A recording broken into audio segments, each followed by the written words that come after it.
Good morning everyone.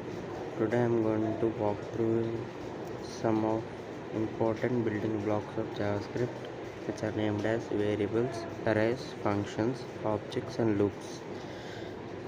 Think of these five pillars as building blocks of entire JavaScript. Let's start with variables. In JavaScript, a variable is like a storage box of information.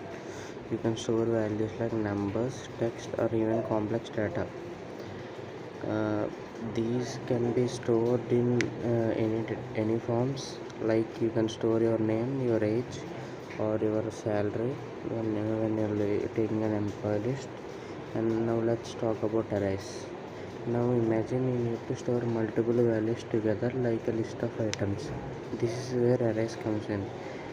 To put it simply, an array is like a shelf.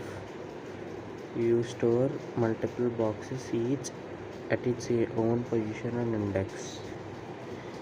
So an array is most useful for storing multiple values of nearly same data type, and it can be very useful in writing the code.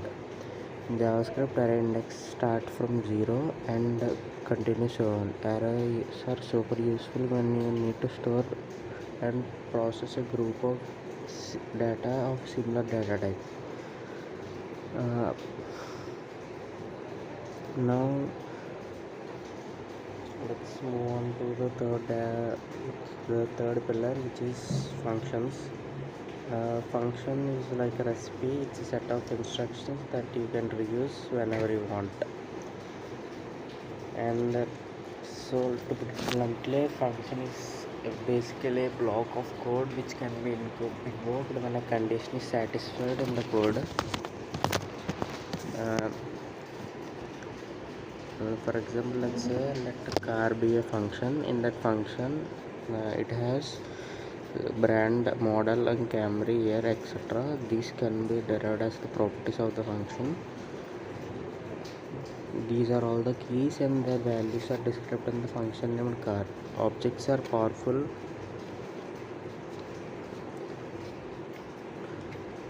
and the function can be greatly helpful in assisting the user, making code more reliable and reusable. See, now let's move on to our fourth objective, which are objects. Objects store data in a key value pairs. Think of it as a dictionary where each word has a meaning value. So let me repeat it again. An object stores data in key value pairs. It is a dictionary where each word or each key has an individual meaning or special meaning.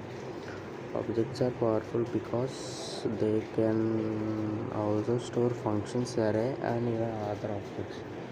In real world programming, most of the data you will deal with will be in object form. So there are many programming languages oriented across object, which are known as object oriented program languages such as Java and etc.